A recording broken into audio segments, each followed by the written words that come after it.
Chant aussi.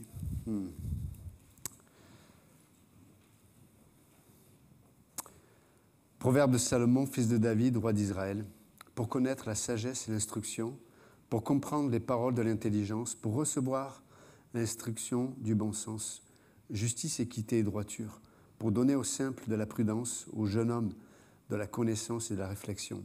Que le sage écoute et il augmentera son savoir. Et celui qui est intelligent acquérera l'art de se conduire. Pour comprendre un proverbe ou une sentence, les paroles des sages et leur énigme, la crainte de l'Éternel est le commencement de la connaissance. Les insensés méprisent la sagesse et l'instruction. Seigneur, merci encore de continuer à nous parler ce matin. Dans ton nom précieux, Jésus, nous prions. Amen. Vous pouvez vous asseoir, merci. Merci encore, Pasteur Georges aussi, Philippe, hier, pour le message de la semaine dernière. C'est vraiment extraordinaire aussi. Et je vous encourage aussi à écouter. Vous avez de quoi écouter. Hein. Mais on a le culte de jeudi aussi, qui était un peu la suite de la conférence. Le culte qu'on a fait ici jeudi. Et donc, vous vous souvenez, nous avions vu le début de ces proverbes. Hein. Et là, on s'était arrêté au verset 2. Et là, au verset 3, il dit « Pour recevoir l'instruction du bon sens, justice, équité et droiture. » Et puis, on va voir le verset d'après aussi. Mais juste avant, c'est intéressant de voir que, d'abord, Salomon, qui a écrit ces proverbes, nous parle de connaître. C'est comme s'il nous disait « Ok, Dieu a quelque chose à communiquer que vous ne connaissez pas. » C'est ce qu'il dit. Et c'est à travers ces proverbes que Dieu veut nous communiquer des choses que l'on ne sait pas. Et puis après, il dit, mais afin de comprendre. Donc, la première chose, c'est que Dieu veut nous dire quelque chose qu'on ne connaît pas, peut-être dans ce que l'on vit, dans notre façon de penser, dans notre façon d'analyser les choses. Des fois, on ne fait pas les liens, même si on a la connaissance biblique, mais des fois, on ne fait pas le rapport entre ce qu'on est en train de vivre, ou peut-être ce que les gens, peut-être qu'on pourrait aimer, pourraient vivre. Donc, d'abord, il y a la connaissance que ces proverbes vont amener dans nos vies. Puis après, il parle de la compréhension. Il dit, c'est comme si on arrive à comprendre. Donc, Dieu nous dit quelque chose qu'on ne connaît pas, et puis en même temps, on commence à comprendre ce qu'il nous a enseigné. Comprendre ce que c'est peut-être se réjouir dans le Seigneur, comprendre à vivre la réalité de l'espérance, en tant que chrétien aussi. Et c'est terrible de réaliser que des fois, plus on est chrétien depuis longtemps, mais peut-être il y a plein de situations où on n'a pas rencontré Dieu par la foi dans ce qu'on a vécu. Et à cause de cela, on peut, avec le temps, arrêter d'espérer, tout en étant chrétien, tout en venant continuer de venir à l'Église. C'est-à-dire qu'on n'arrive plus à se projeter dans la foi en se disant peut-être cette situation que j'ai vécue ou que je vis, j'ai l'impression qu'elle va rester toujours la même. Ou en tout cas, pire que ça, c'est que moi je vais rester toujours le même alors que cette situation ne change pas. Et ça, c'est arrêter d'espérer en fait. C'est arrêter du coup, quand j'arrête d'espérer, j'arrête d'écouter. Et quand j'arrête d'écouter, j'arrête de laisser la place à Dieu pour qu'il puisse envoyer sa parole. Et la Bible dit que Dieu envoie sa parole et elle me guérit. Et elle me guérit. Donc un chrétien qui a arrêté d'espérer, c'est un chrétien qui va arrêter d'écouter. Et malheureusement, quand on arrête d'écouter Dieu, on va passer notre temps à s'écouter soi. Et malheureusement, après on devient comme un disque rayé. J'en parlais, je ne sais plus avec quelqu'un hier, mais il y a des chrétiens, au bout d'un certain temps, ils sont comme des disques rayés. Ça tourne toujours, c'est toujours les mêmes choses qui reviennent. Toujours les mêmes choses qui reviennent. Même Francis Cabrel, il nous a chanté, il nous a écrit une chanson. Et ça continue encore. Un disque rayé, vous savez. On tourne les mêmes choses. Et vous voyez ces chrétiens 10 ans après, c'est les mêmes choses. 20 ans après, les mêmes choses. C'est parce qu'ils ont arrêté d'espérer. Et il n'y a pas pire que de connaître la vérité et de ne pas expérimenter cette vérité dans notre vie pratique, dans notre vie du quotidien.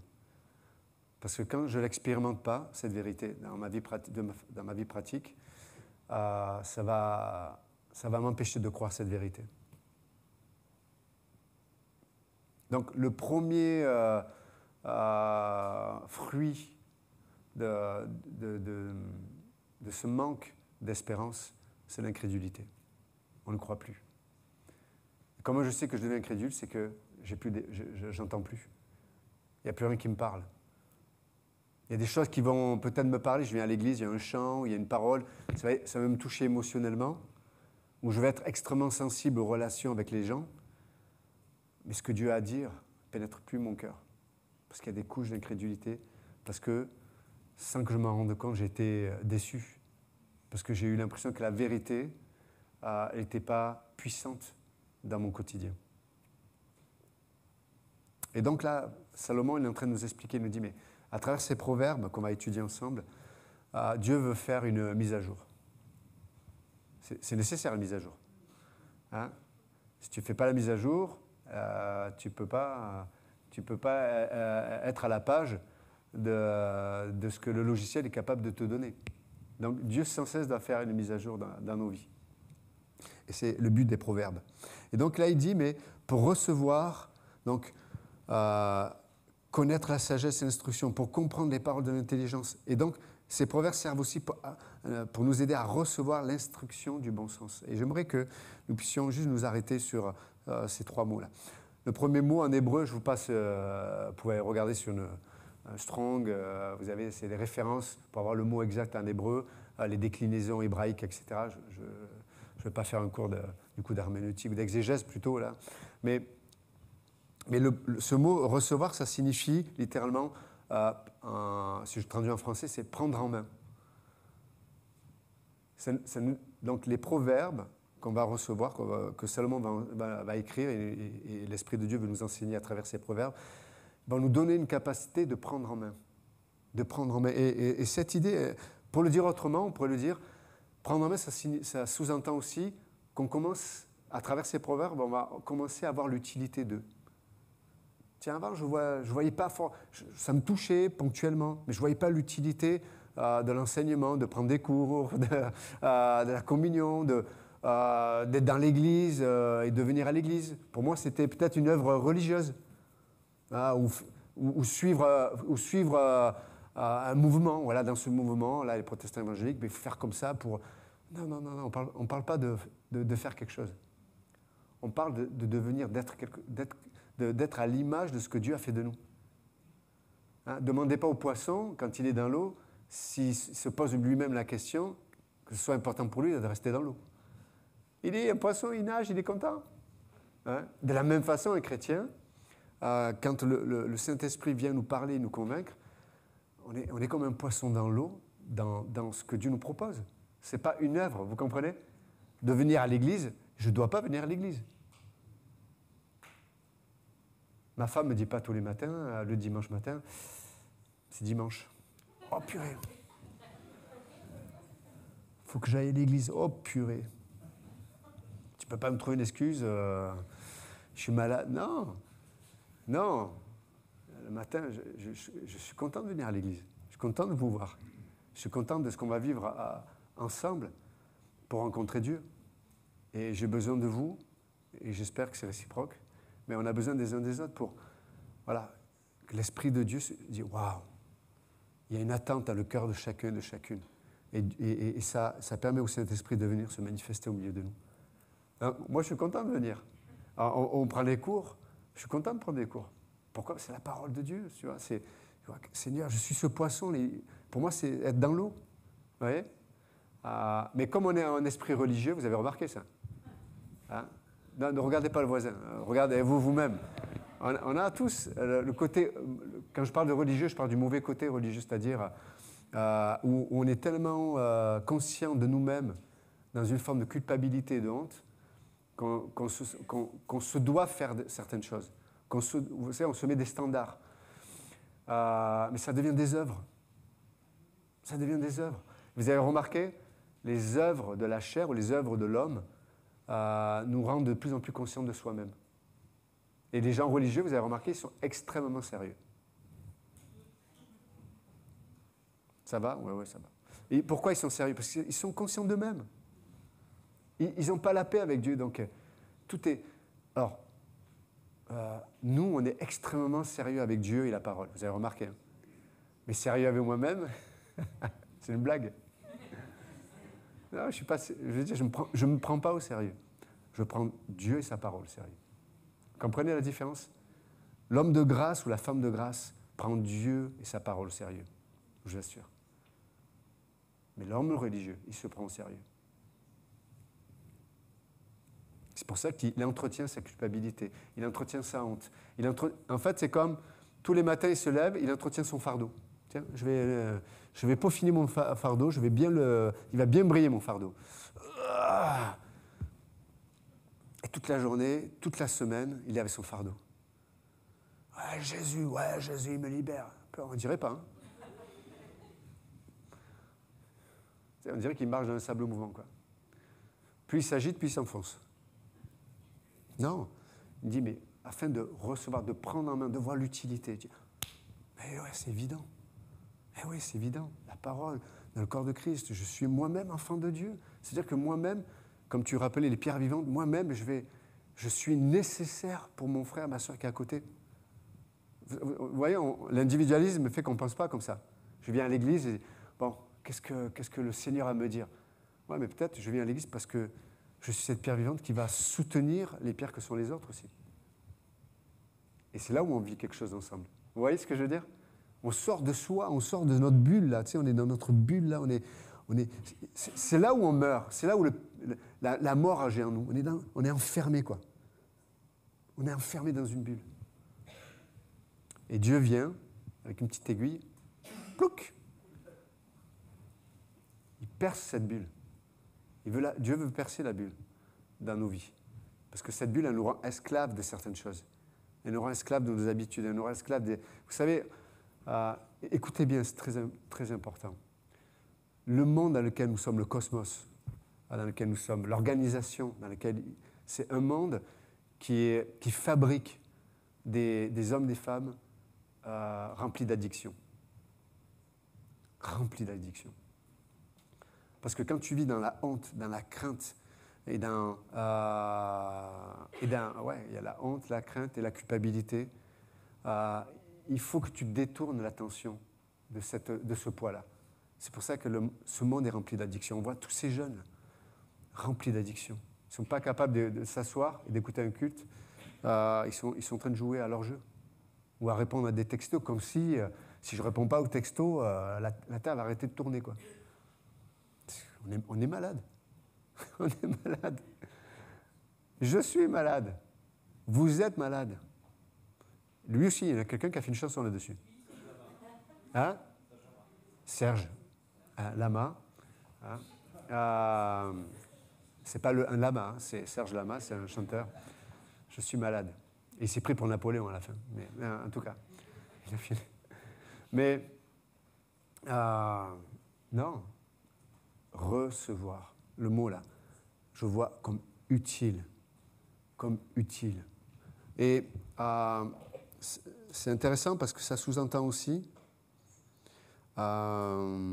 l'idée de ne pas résister, en fait. Tu sais, si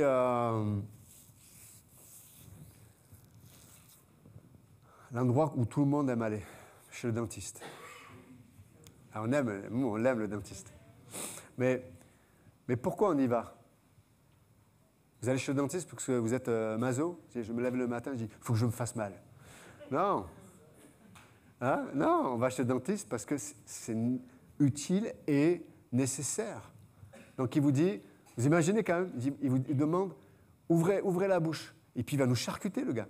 Ou la dame, je ne sais pas. Mais pourquoi on le fait? Pourquoi on ne résiste pas? Bien sûr qu'on a des réticences, on a des craintes, on a peur de la douleur, mais pourquoi on ne résiste pas? Parce qu'on voit l'utilité. Et là, ce mot « recevoir » en hébreu, ça parle de ça. C'est prendre en main sans résister, parce que je vois l'utilité des proverbes. Vous imaginez? Mais quand je ne vois pas l'utilité d'une chose, je vais résister. Mais à quoi ça sert? À quoi ça sert que le dentiste vient avec son truc, il me perce, je déteste ça. Ouais, mais si tu ne le fais pas, il y a quelque chose de pire qui va arriver. Vous voyez ce que je veux dire? Donc, en fait, tout ce que Dieu veut faire dans nos vies, il y a des choses qui sont agréables et puis il y a des choses qui nous paraissent désagréables. Mais en fait, que ce soit l'un ou l'autre, c'est tout un package que Dieu a pour nous rendre à son image. Et que je sache, Dieu est libre. Dieu veut que nous soyons libres de nous-mêmes.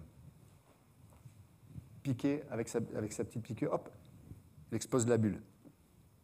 Le deuxième mot, c'est traduit par... Donc pour recevoir l'instruction ou la leçon, ça dépend les traductions. Là, le mot leçon, ça signifie, l'instruction, ça parle de discipline, de correction ou même de châtiment. Dans le châtiment, dans le sens que une discipline comme un parent pourrait mettre à son enfant. C'est le mot là. De prendre en main, ça veut dire que je suis d'accord avec Dieu de réaliser que j'ai besoin de discipline. J'ai besoin d'être corrigé, pour le dire autrement, d'être réorienté. Tu sais, mon esprit, mes pensées, mes émotions, ma façon de voir le bonheur, ma façon de voir les vérités, etc. J'ai besoin de laisser Dieu orienter différemment ces choses-là. C'est ce mot-là. Donc je prends en main, c'est-à-dire je dis, je vois l'utilité d'être corrigé, je vois l'utilité de, ouais, je comprends. Ma façon de penser, c'est pas la bonne. Waouh. Je le prends en main. Parce que Dieu ne nous oblige pas. Dieu nous propose toujours. Donc le but des proverbes, c'est de nous faire comprendre et même de désirer les propositions de Dieu. Et vous avez remarqué, quand on n'accepte pas les propositions de Dieu, de toute façon, la vie, elle, va nous obliger. Quand j'accepte les propositions de Dieu, je suis dans les propositions. Quand je refuse les propositions de Dieu, elle, la vie, elle n'est pas Dieu. La vie, elle va t'obliger. Elle va t'obliger, la vie. Donc, il dit, mais pour recevoir les leçons, la discipline, la correction. Donc, entre parenthèses, chrétien, ça signifie petit Christ, quoi. C'était une insulte à l'époque, mais nous sommes... et Jésus, il était à l'écoute du Père. Il faisait la volonté du Père. Vous comprenez? Donc, pour le dire autrement, la volonté de Dieu pour nous, elle est le refuge du vrai bonheur. Tu veux le bonheur? Ah ouais. Cherche la volonté de Dieu. Plonge-toi dans la volonté de Dieu. Ouais, mais je ne sais pas ce que Dieu veut pour moi. Ok, peut-être tu ne sais pas ce que Dieu veut pour toi, mais je vais te donner quelque chose de simple. Quand tu ne sais pas ce que Dieu veut pour toi, comprends la volonté générale de Dieu. C'est-à-dire qu'il y a des vérités dans l'Écriture qui sont simples. Plonge-toi dans ces vérités simples, telles que la prière, est-ce que c'est la volonté de Dieu? Oui. Et lire la parole? Oui. La communion avec les frères et sœurs, c'est la volonté de Dieu. C'est clairement écrit. De se rassembler, c'est la volonté de Dieu. Vous voyez ce que je veux dire? Et alors que tu le fais, qu'est-ce qui se passe? Dieu va pouvoir te parler à toi précisément. Donc c'est dans la volonté générale de Dieu que je vais trouver la volonté spécifique de Dieu. Mais Dieu ne le fera pas sans ton accord. Vous êtes avec moi ou pas? Parce que Dieu est intéressé par notre cœur, il n'est pas intéressé par nos œuvres. Vous comprenez? Donc si je fais les bonnes choses, que mon cœur n'y est pas, ça n'intéresse pas Dieu. Donc c'est ce qu'il dit là, recevoir la leçon, écoutez bien, de bon sens. Et le mot bon sens, ça signifie littéralement prêter attention. De recevoir, donc de prendre en main ce qui est utile pour moi, dans ce qui m'amène à prêter attention. Prêter attention, c'est dans le sens, je commence à écouter différemment, je commence à voir différemment, je cherche la main de Dieu dans ce que je vis. Vous êtes à gauche ou pas? C'est ça. Le bon sens, c'est chercher la main de Dieu dans les propositions que la vie va me proposer. Une relation difficile, on ne se comprend pas, peut-être des angoisses par rapport je peux être par rapport à des relations, par rapport à mon passé, par rapport à mon futur, par rapport à ma santé, par rapport à mon travail. Il y a plein de choses qui peuvent amener des angoisses. C'est vrai ou pas? Mais moi, je veux voir la main de Dieu dans tout ce que la vie va me proposer. Et parce que je sais que ce n'est pas la vie qui me propose, c'est Dieu. Et le mot de bon sens, en hébreu, ça sous-entend, il y a toujours l'idée d'être intentionnel. Toujours l'idée d'être intentionnel. Vous savez, même l'apôtre Pierre, il va dire, armez-vous à la pensée. Armez-vous à la pensée. Alors, dans Pierre, il parle de la souffrance, mais nous, on peut s'armer à la pensée de voir la main de Dieu dans tout ce que l'on vit. Est-ce que vous êtes déjà exercé à essayer de voir, par exemple, l'amour de Dieu dans ce que vous vivez? Si tu n'es pas intentionnel, tu ne le verras pas. Tu ne verras pas l'amour de Dieu. Tu vas avoir tes propres conclusions, mais tu ne verras pas l'amour de Dieu. Donc ce matin, je te pose la question. Est-ce que tu vois l'amour de Dieu dans ce que tu vis? Ah, mais j'ai perdu quelqu'un de proche. Il y a des choses que je ne comprends pas. Il y a des enfants malades. Il peut y avoir tellement de choses. Tellement de choses. Mais là, les proverbes nous rappellent quoi? Prêtez attention avec l'idée d'être intentionnel. OK. Si je ne suis pas intentionnel dans le fait de vouloir voir ce que Dieu me demande de regarder, je vais passer à côté. Et encore une fois, à force de passer à côté, je vais devenir un chrétien, un croyant, qui ne sait plus comment espérer. Je ne sais plus comment espérer. Et vous savez, quand tu as arrêté d'espérer, tu arrêtes de chercher les bonnes solutions. Quelqu'un qui a arrêté d'espérer, c'est quelqu'un qui va s'auto-détruire presque.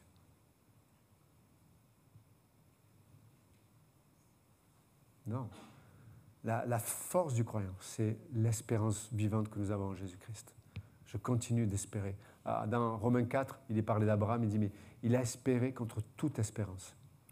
C'est-à-dire que tout ce qui était mis devant lui allait à l'encontre de l'espérance. Vous êtes avec moi, tout. Son âge, sa femme, il était stérile, elle était stérile, ils avaient 100 ans, etc., etc. On a l'impression que Dieu le torture presque. Oui, tu vas avoir un enfant, Mais attends, arrête un peu, laisse-moi tranquille. Laisse-moi tranquille avec tes promesses. Non, Abraham a espéré contre toute espérance. Pourquoi? Parce que Dieu est intéressé par la foi. Il n'est pas intéressé par ce que je suis capable de faire. Hein, j'ai eu l'intelligence de penser comme il fallait penser. J'ai eu la force de prendre la décision qu'il fallait prendre. Ouais, mais tu vois, tu es centré sur toi. Dieu nous place dans des endroits où je n'avais pas la force de prendre la bonne décision, je n'avais pas les émotions positives, je n'avais pas la capacité de penser comme il fallait, et pourtant Dieu l'a fait. Vous voyez ce que je veux dire? Et c'est ça l'idée, c'est de dire, malgré ce que je devrais être, que je ne suis pas, je suis intentionnel dans ma façon de regarder ce que la main de Dieu est capable de faire, et que la mienne n'est pas capable de faire. Je ne suis pas capable de pardonner, je ne suis pas capable d'être patient, je ne suis pas capable d'être joyeux, je ne suis pas capable d'aimer, je ne suis pas capable peut-être d'avoir la maîtrise de moi. Je n'ai jamais été constant dans ma vie. Je commence quelque chose, j'arrête toutes les 5 minutes. Il y a des gens comme ça. Tout ce qu'ils entreprennent, ils le commencent, mais ils ne finissent jamais. Mais là, les proverbes vont nous enseigner que c'est la main de Dieu qui va te donner la capacité d'aller jusqu'au bout. Et à la fin, quand tu seras allé jusqu'au bout, tu auras cette conscience de dire, c'est pas moi, je sais que c'est Dieu qui l'a fait. Et c'est ça l'adoration, non? C'est d'être dans le repos de Dieu, de savoir que c'est lui qui l'a fait, c'est pas moi. Il y aura pas de place pour, je sais pas trop, est-ce que c'est moi, c'est lui, est-ce que... Non. Là, il n'y a pas de place pour la comparaison. Ça vient de lui. Il est l'alpha, il est l'oméga. Tout est par lui, tout pour lui. Et c'est extraordinaire, non? C'est ce que les proverbes nous disent. Pour recevoir l'instruction du bon sens. La justice, le mot justice en hébreu, ça parle de, la racine du mot, ça parle de celui qui a été absous. Pour le dire autrement, celui à qui on a pardonné les péchés. Donc c'est quoi être juste? C'est d'accepter le fait que nos péchés ont été pardonnés. Et quand je parle des péchés, je ne parle pas de ceux d'il y a 10 ans. Je vous parle de ceux qui y a 10 ans, aussi. Mais là c'est ceux qui sont absous. Et là, dans la déclinaison de conjugaison, c'est qu'ils sont constamment dans le fait d'être absous, constamment dans le fait d'être que nos péchés sont pardonnés. Ça veut dire que nos péchés ont été, nos péchés passés, nos péchés présents et nos péchés futurs. C'est ce qui fait notre justice. Pourquoi je peux dire que je suis juste ce matin? Parce que mes péchés ont été pardonnés. C'est ça un juste dans la Bible. C'est pas merveilleux, ça? Waouh! Après, il dit l'équité. Ça signifie que ça parle de jugement en hébreu aussi. C'est de juger à la façon dont tu as été jugé. C'est ça l'équité. C'est-à-dire que je vais juger les autres de la façon dont Dieu m'a jugé. Et donc, comment Dieu m'a jugé? Il a absous mes péchés. Il a absous. Mais il faut faire quelque chose quand même, non? Qu'est-ce que je dois faire? Crois. Crois à la croix. Crois à la croix. Vous savez, quand Jésus criait à la croix, il dit, mais tout est accompli. Tout est accompli. Mais il faut faire quelque chose. Tout est accompli. Tout est accompli. Tout est accompli. Mes péchés ont été lavés, payés. Les clous, tous mes péchés ont été laissés à la croix. Pas extraordinaire? C'est ce qu'il dit là. Justice, équité. Et le troisième mot, c'est ou jugement. Et le troisième mot, c'est droiture. Et le mot droiture, ça signifie celui qui est approuvé. Vous savez, je finis avec ça.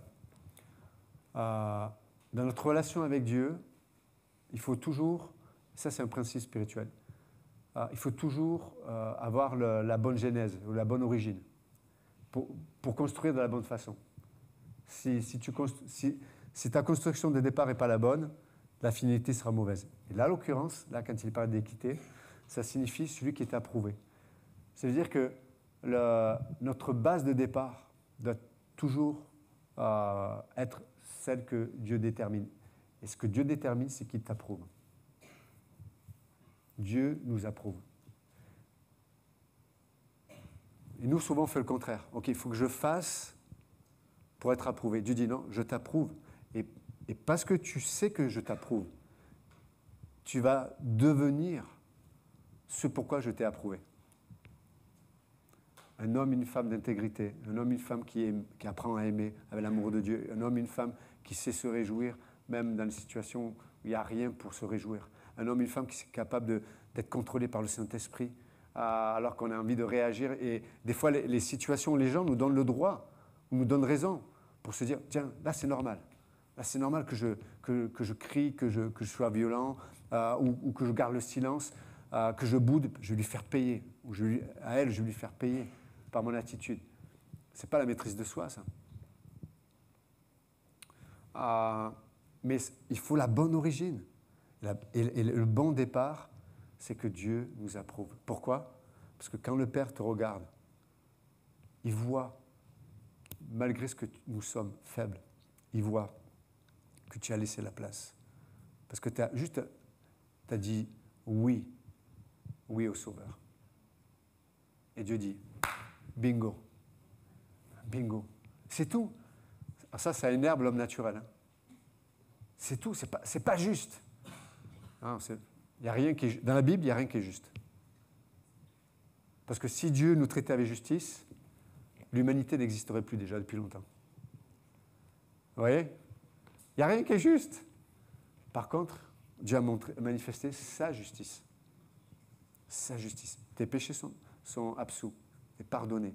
Du coup, tu peux regarder l'autre, non plus selon ses péchés, mais selon le fait que Dieu a payé pour ses péchés aussi, à elle et à lui. Et troisièmement, nous sommes approuvés de Dieu. Ah, extraordinaire. Extraordinaire. Combien d'entre nous, on n'arrive pas à recevoir l'amour, ni de Dieu, ni des autres?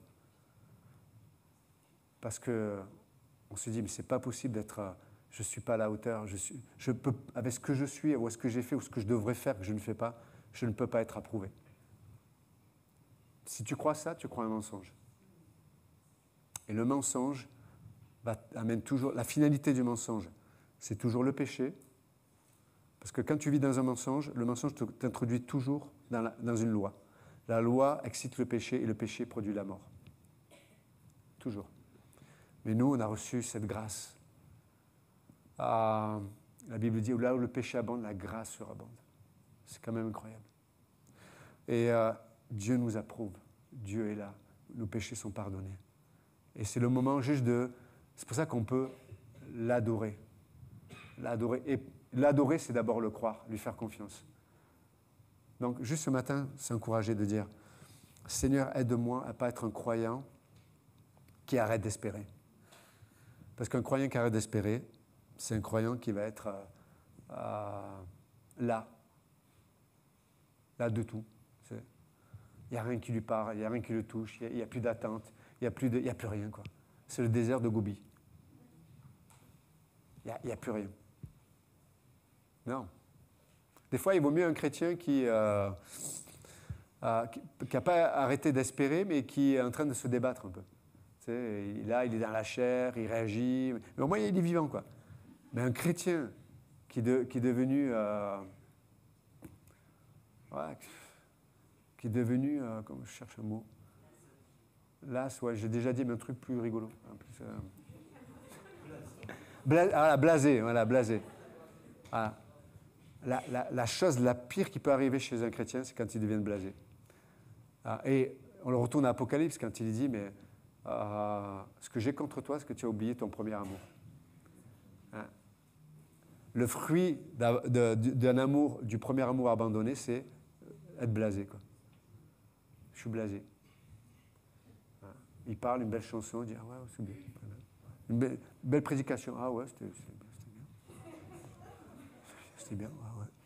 Ah Dieu, pour ton couple et tout, ah ouais, c'est bien. Waouh. Waouh, c'est terrible. Ça, c'est l'état le pire. Je préfère un chrétien qui dit, ouais, j'en ai marre, ma femme, mon mari, voilà. Ouais, il vit au moins, il est là. C'est bon, il est là. Que le blasé, il n'est plus là. La maison est allumée, mais il n'y a personne dedans. C'est horrible. Non. Rempli d'espérance. Je veux vous encourager ce matin. La grâce de Dieu, elle est là pour te rappeler que tu peux espérer dans ce que tu vis. Amen. Hein? Seigneur, merci encore pour ta parole. Merci pour... on veut recevoir l'instruction du bon sens. La justice, la droiture et l'équité. Merci Seigneur. Parce que c'est quand on vit dans ton bon sens, Seigneur, quand on vit dans ta révélation, Jésus, que nous pouvons manifester ce qui est caché. Ce qui est caché, c'est ta justice. Ce qui est caché, c'est que tu nous approuves. Les anges m'aiment, la Bible dit dans l'Épître aux Hébreux. Les anges m'aiment au ciel. Regardent nos vies et plongent leur regard sur nos vies. Ils ne comprennent pas ce que Dieu a fait de toi, ce que Dieu a fait de moi. Ah Seigneur, aide-nous à voir ces merveilles que tu as accomplies. Alors, si ce matin, simplement, je vous donne l'opportunité, si quelqu'un ce matin ne connaît pas Jésus-Christ, vous n'avez jamais mis votre confiance en lui, peut-être vous avez entendu parler de Jésus, peut-être vous le priez même, mais vous ne l'avez jamais rencontré. Vous n'avez jamais expérimenté cette paix, jamais expérimenté sa présence qui console, qui rassure, qui remplit notre âme d'une espérance qui est, des fois, on n'a pas les mots pour la décrire. Si quelqu'un ce matin ne connaît pas Jésus-Christ, vous pouvez juste lui dire ce matin, Jésus, je crois que tu es mort pour mes péchés, je crois que tu es ressuscité d'entre les morts, je crois que tu es vivant encore aujourd'hui. Sauve-moi, viens dans mon cœur, sauve-moi, je te donne mon cœur ce matin. Alors que les têtes sont baissées, juste c'est dans une intimité, un moment unique. Si quelqu'un veut donner son cœur au Christ ce matin, c'est entre vous et Dieu et le Père et les anges. Levez la main et dire, aujourd'hui, maintenant, je prends cette décision. Je veux que mon histoire soit marquée par cette décision. Si quelqu'un veut recevoir Jésus-Christ comme son sauveur ce matin, vous pouvez lever la main et dire, je t'accepte Jésus. Viens dans mon cœur.